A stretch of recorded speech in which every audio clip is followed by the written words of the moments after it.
Rashtriya Bauddh Mahasabha welcome you in this constitutional webinar. राष्ट्रीय बौद्ध महासभा आप सभी लोगों का इस संवैधानिक वेबिनार में स्वागत करती है।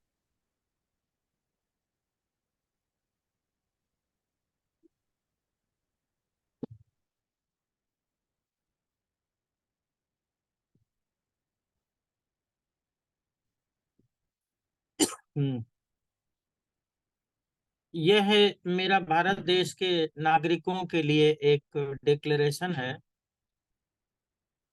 मैं आर सी धीमान, निवासी कानपुर उत्तर प्रदेश, यह घोषणा करता हूं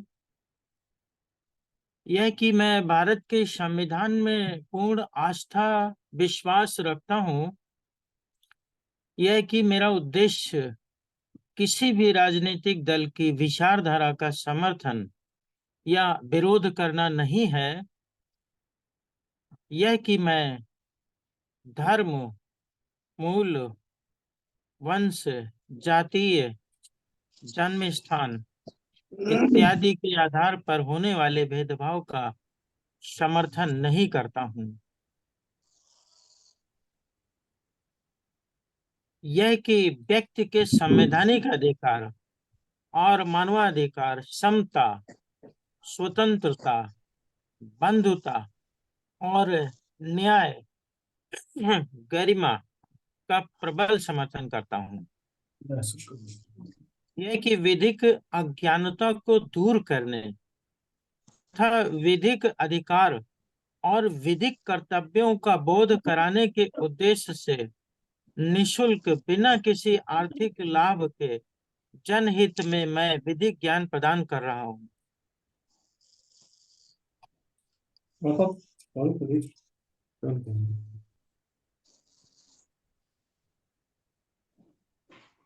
राष्ट्रीय बौद्ध महासभा के संस्थापक माननीय धर्म प्रकाश भारती, पूर्व एमएलसी, विधान परिषद उत्तर प्रदेश सरकार।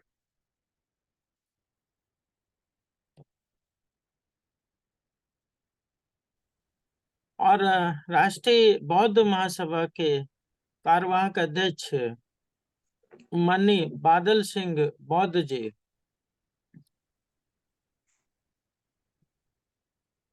बादल सिंह जी वही अपना साला साहब।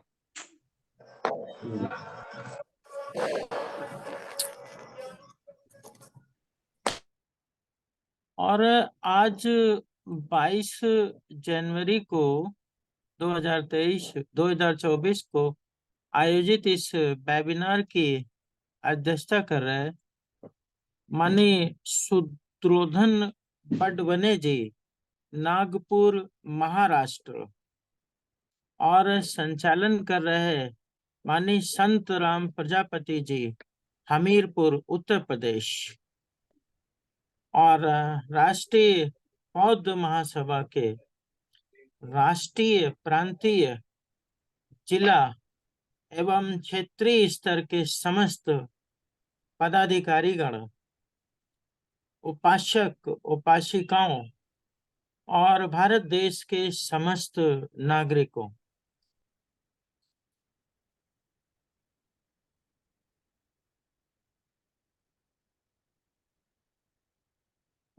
जैसा कि पिछले व्याख्यान में यह स्पष्ट किया गया था कि पंचायती राज क्या है। हम लोग पंचायती राज के संबंध में चर्चा कर रहे थे। तो पंचायती राज के संबंध में भारत के संविधान के अनुच्छेद 40 के अंदर राज्य के जो नीति निर्देशक तत्व हैं, उन तत्वों के अंदर अनुच्छेद 40 में राज्य को यह निर्देश अनुच्छेद 40 देता है कि ग्राम पंचायतों का संगठन राज्य जो है बनाएगा। यानी जो राज्य है वह ग्राम पंचायतों का एक जो है संगठन बनाएगा और उसको शक्तियां भी प्रदान करेगा। ये जो ग्राम पंचायतों का संगठन बनाने की जिम्मेदारी राज्यों को दी गई है, और राज्य जो है ग्राम पंचायतों का संगठन बनाएगा और फिर उन्हें शक्तियां भी प्रदान करेगा ताकि वह स्वयं का शासन जो है कर सके। दो तीन उद्देश्य हैं इसके। राज्य का कर्तव्य है कि वह ग्राम पंचायतों का संगठन बनाए और संगठन को शक्तियां प्रदान करे ताकि वह क्षेत्रीय स्तर पर जो है जो संवैधानिक उद्देश्य है, जो मानव कल्याण के लिए या जो है प्रशासनिक स्तर पे जो योजनाएं बनाई जाती है उनको क्रियान्वित करने का काम किया जा सके। इट इज ऑब्जेक्ट्स, ये एक उद्देश्य है। और ये जो है डायरेक्शन जो है अनुच्छेद 40 के अंदर राज्य को दिया गया है। राज्य ने इस अनुच्छेद के डायरेक्शन में काम किया और 2 अक्टूबर 1959 को राजस्थान के नागौर में जो है पंचायती राज की जो परिकल्पना थी संविधान के अंदर, उसका आरंभ हुआ 1992 में। 73वां संविधान संशोधन किया गया और उस 73वें संविधान संशोधन के बाद जो है भारत में पंचायती राज व्यवस्था को भाग 9 में अनुच्छेद 243 के माध्यम से जोड़ा गया। 243 में 243 ए से लेके 243 ओ तक अनुच्छेद जोड़े गए। मतलब ये जो छोटा सा आर्टिकल जो है 40 था, उसमें 3 बातें बताई गई थी। पहली बात ये बताई गई थी कि राज्य एक पंचायती राज व्यवस्था के लिए संगठन बनाएगा, उन्हें शक्तियां प्रदान करेगा और ताकि वह स्वयं का शासन वहां पर कर सके डेमोक्रेटिक तरीके से। तो इस 3 उद्देश्यों की पूर्ति के लिए भारत के संविधान के अंदर 73वां संशोधन किया गया 1992 में। और जो है इस संशोधन को जो है संविधान के भाग 9 के अंदर अनुच्छेद 243 में किया गया और उसमें ये जो उद्देश्य था 40 का, इसको पूरा करने के लिए अनुच्छेद 243 ए, बी, सी, डी, ई, एफ, जी, एच, आई, जे, के, एल, एम, एन, ओ, इतने छोटे छोटे जो है अनुच्छेद के साथ जो है उप अनुच्छेद जोड़े गए। अब ये करेंगे क्या? What will they do? संगठन तो बना दिया, लेकिन इस संगठन को शक्तियां क्या होंगी, इनके पास कौन कौन सी शक्तियां होंगी, ये क्या क्या कर सकते हैं, इसके लिए एक जो है शेड्यूल बनाया गया। क्योंकि संविधान के अंदर जो है राज्यों को समवर्ती सूची और जो है राज्य सूची और संघ सूची, 3 सूचियां जो बनी है, उनमें राज्यों के लिए अलग विषय दिए गए कि आप इन विषयों में काम कर सकते हैं, और संघ सूची में केंद्र सरकार उन विषयों पे काम करती है, और समवर्ती सूची ऐसी सूची होती है जिसमें राज्य और केंद्र की सरकार दोनों मिलकर कानून बनाते हैं, काम करते हैं। They will make the law on the जो है टॉपिक, जो भी टॉपिक उसमें है। परंतु पंचायती राज के लिए जो संगठन बनाया गया, उसके लिए एक अलग से सूची ऐड की गई जिसे 11वीं अनुसूची कहा गया। इस 11वीं अनुसूची में 29 विषय रखे गए हैं। 29 विषय पर ये पंचायती राज की स्थापना करने के पश्चात पंचायतें काम करेंगी। और 24 अप्रैल 1993 को ये 73वां संशोधन अधिनियम लागू हुआ था। इसलिए 24 अप्रैल को जो है राष्ट्रीय पंचायती दिवस के रूप में मनाया जाता है भारत देश के अंदर।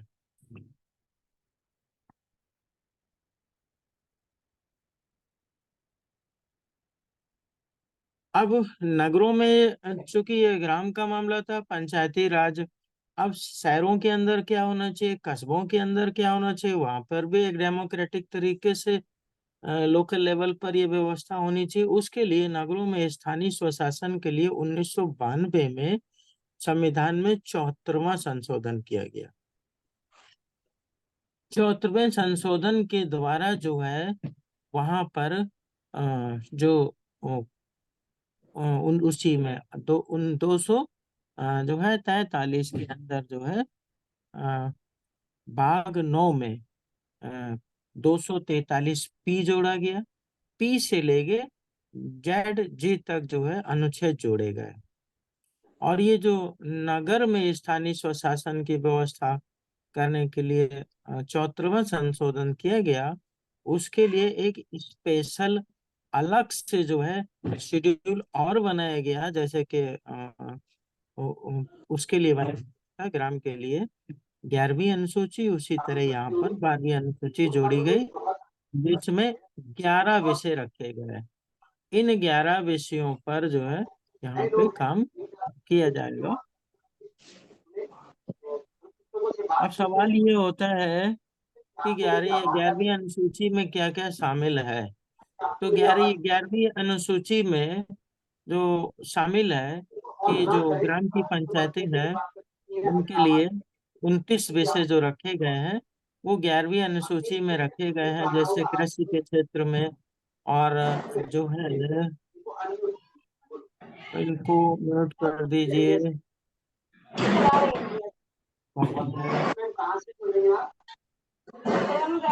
वंदना मौर्य, ठीक है। धर्म सिंह बौद्ध, इधर से भी आवाज आ रही है।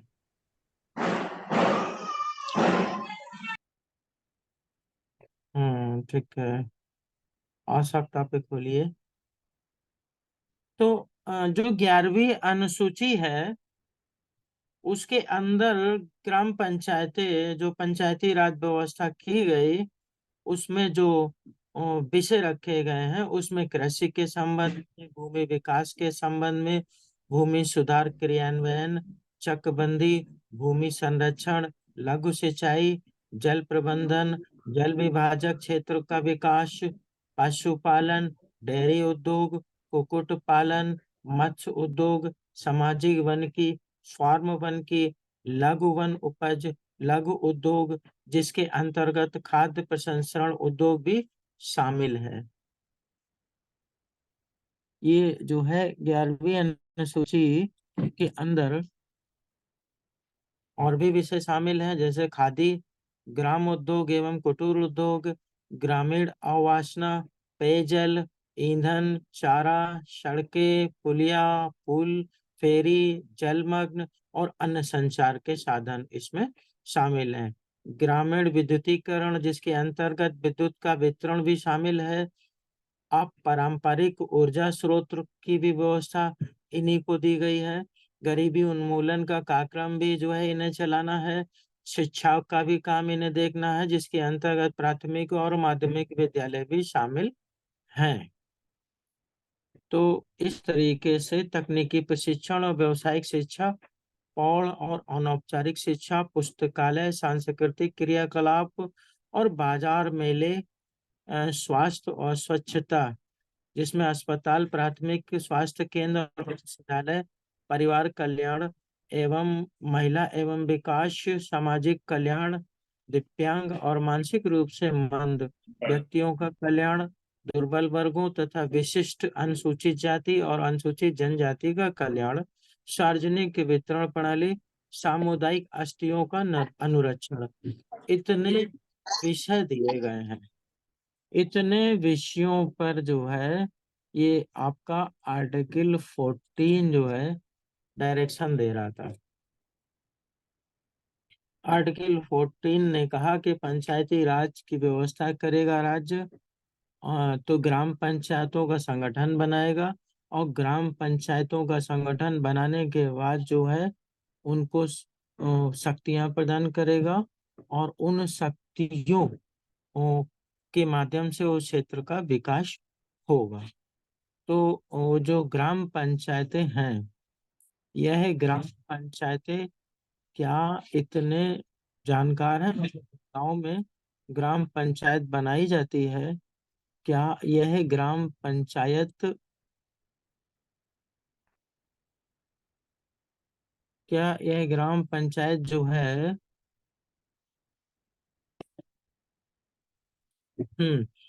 तो क्या यह ग्राम पंचायतों में जो ग्राम पंचायत के सदस्य चुने जाते हैं, या ग्राम पंचायतों की जो बॉडी बनती है, कार्यकारिणी बनती है, अध्यक्ष, सचिव और जो उनके सदस्य होते हैं, उनको यह जो भारत के संविधान का आर्टिकल है, क्या उसे उन्हें इसकी जानकारी होती है?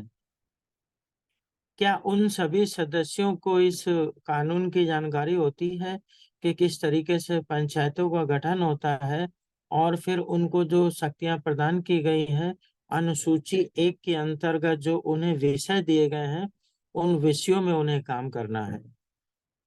क्या उन्हें यह जानकारी होती है? यह एक महत्वपूर्ण सवाल है। यह एक सर्वे का विषय है।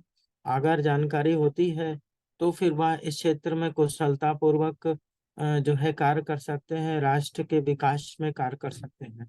परंतु अगर उन्हें ये जानकारी नहीं रहती है तो वह निर्भर होंगे, उस व्यक्ति पर निर्भर होंगे जिससे वह जानकारी रहती है, और उन सभी बिंदुओं पे, उन सभी विषयों पे जो अनुसूची 11 के अंतर्गत विषय निर्धारित किए गए हैं, वह सफलतापूर्वक और जो है आत्मविश्वास के साथ जो है काम नहीं कर पाएंगे, अगर जो है उनको उनके विषयों की जानकारी नहीं है। इसलिए संवैधानिक शिक्षा जो है कार्यपालिका, न्यायपालिका और विधायिका के लोगों के लिए और जो है पंचायती राज व्यवस्था के लिए बहुत अति आवश्यक है। तो न्यायपालिका और कार्यपालिका के कुछ तो विशेष लोग से जानते हैं, परंतु अधिकतर जो है विधिक ज्ञान का अभाव भी नजर आता है।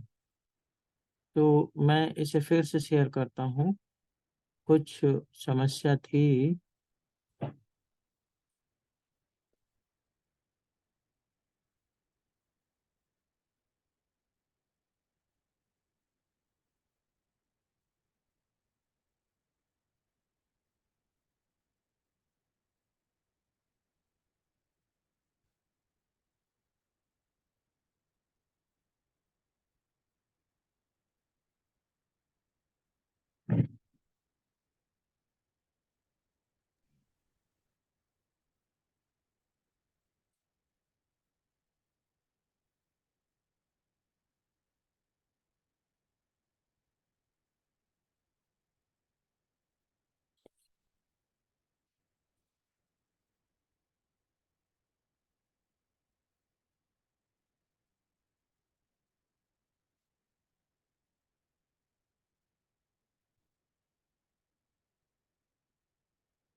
तो इन विषयों पर ग्राम पंचायतों को काम करना था, और वो करती हैं। उसके बाद जो है नगरों के अंदर जो नगर के विकास के लिए भी जो है उन्हें अधिकार प्रदान किया जाना था, क्योंकि जैसे गांव का विकास करना है वैसे नगरों का भी विकास करना है, कस्बों का भी विकास करना है। तो नगरों के विकास के लिए भी जो है एक अलग जो है प्रोविजन जो है उसमें पंचायती राज व्यवस्था में आर्टिकल 243 में रखा गया। और उसमें भी एक अनुसूची जोड़ी गई, अनुसूची 12। और उस अनुसूची में जो है नगर के लोगों को भी कार्य करना है। तो अनुच्छेद 243 जो है रखा गया अल्टरनेटिव। और अनुच्छेद 243 के अंदर जो है अ, जिला क्या होगा, किसी जिले से अभिप्रेत जो है उस राज्य का जिला। जैसे कानपुर एक जिला है, तो उसके लिए जिला शब्द से आशय कानपुर ही होगा। जिस जिले के विषय में जिला शब्द से आशय उस प्रदेश का जिला। और ग्राम सभा से आशय जो है पंचायत क्षेत्र के अंतर्गत जो है जो निर्वाचक नामावली है उसके अंतर्गत जो निकाय है वह ग्राम सभा कहलाएगा। मध्य स्तर से ग्राम और जिला स्तर के बीच का जो स्तर है, इसे अधिसूचना द्वारा प्रयोग किया गया है, वह मध्य स्तर कहलाएगा। तो ये परिभाषाएं हैं, इन परिभाषाओं के संबंध में हम लोग चर्चा कर चुके हैं। और जो है अनुसूची 11 भी आपको बताई दी है। अनुसूची 12 जिसके अंतर्गत जो है शहरों में जो अधिकार दिए गए हैं उसमें जो सब्जेक्ट है उनको इन विषयों पर शहरों के अंदर जो है विधि बनाई गई है। तो ग्राम के अतिरिक्त जो है यहाँ पर खादी का इन्हें दिया गया है। ग्रामीण ये ग्रामीण का ग्राम का है 12वीं अनुसूची आपकी बताइए आपको। अब अनुच्छेद सेम डेट है, कुछ विषय उसमें कम कर दिए गए हैं। तो ग्राम पंचायतों का जो मामला है वह लोकल डेमोक्रेसी से संबंधित है। और लोकल डेमोक्रेसी के माध्यम से जो है उन्हें पावर दी गई है। अब ग्राम पंचायतें जो हैं उसमें 243 के अंदर जो शब्द प्रयोग किए गए हैं, उन शब्दों की परिभाषा दी गई थी। अब 243 ए के अंतर्गत जो है ग्राम सभा की स्थापना की बात की गई है। एक ग्राम सभा ऐसी शक्तियों का प्रयोग कर सकती है और ग्राम स्तर पर ऐसे कार्य कर सकती है जो राज्य का विधानमंडल कानून द्वारा प्रदान कर सकता है। यानी कि जो ग्राम सभा होगी वह किसी भी प्रदेश के अंदर जो विधानसभा है उस विधानसभा के द्वारा कानून बना करके ग्राम सभा को जो विधिक शक्तियां प्रदान की जाएगी उन विधिक शक्तियों का उपयोग जो है ग्राम सभा करेगी। एक ग्राम सभा में exercise such powers and perform such function at the village level as the legislature of a state by law provided। तो यहाँ पे ग्राम सभा को जो शक्ति प्रदान करने की बात की गई है वह उस प्रदेश की जो विधानसभा है, जो विधानमंडल है, उसके अंदर कानून बना करके इसको जो शक्तियां प्रदान की जाएगी उन ਉਹ ਜੇ शक्तियों का ਆਪਣੇ यह ਘਰ प्रयोग ਭਰਾ ਭਰਜਾਈ ਮਾਂ ਭੈਣ ਨੇ ਕਿਸੇ ਨੇ ਕੁਝ ਕਹਿ ਵੀ ਦਿੱਤਾ ਵੀ ਤਾਂ ਵੀ ਕੀ ਹੈ ਗੱਲ मेरी गल तो सुन वो जवाब पठा था कहते जवाई नहीं आई श्री राकेश कुमार महिल। हाँ, बंद कर दीजिए भाई इनको। हाँ, तो अनुच्छेद 243 ए के अंतर्गत जो ग्राम सभा है उसको शक्तियां प्रदान करने की बात की गई है। और गिला हुआ अब ना मंजीत चल गया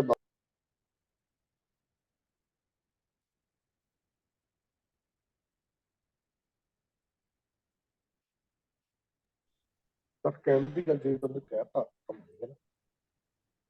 ਕਹਿਣਾ ਤਾਂ ਚਲੋ ਠੀਕ ਹੈ, ਕਹਿ ਤਾਂ ਵਧੀਆ ਕੀਤਾ। ਮੈਂ ਕਹਿ ਦੂੰ ये जो है इनको आप ब्लॉक कर दीजिए।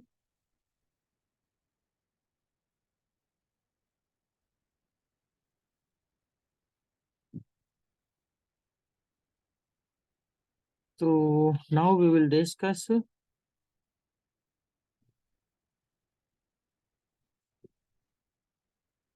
अब इनका गठन कैसे होगा, इनकी शक्तियां क्या होंगी ग्राम पंचायतों की। It will decide by the assembly of the state. ये जो है राज्य की विधानसभा विधानमंडल डिसाइड करेगी और वो उन्हें शक्तियां देगी, उन शक्तियों का ये ग्राम सभा प्रयोग करेगी। लेकिन ये ग्राम सभा बनेगी कैसे, इसका गठन कैसे होगा, ये बात जो है अनुच्छेद 243 बी में बताई गई है। क्या कही गई है, इस भाग के प्रावधानों के अनुसार प्रत्येक राज्य में ग्राम, मध्यवर्ती और जिला स्तर पर पंचायतों का गठन किया जाएगा। अनुच्छेद 243 त्रिस्तरीय पंचायतों की व्यवस्था करता है। इनका गठन कैसे होगा, इनकी जो स्ट्रक्चर है वो 3 भागों में होगा। एक ग्राम स्तर का होगा, एक मध्यवर्ती होगा मिडिल, और एक जिला स्तर का होगा। ये तीनों प्रकार की पंचायतों का स्तर होगा। और जो है दूसरा पॉइंट ये है कि खंड 1 में किसी बात के होते हुए भी 20 लाख से अधिक जनसंख्या वाले राज्य में मध्यवर्ती स्तर पर पंचायतों का गठन नहीं किया जाएगा।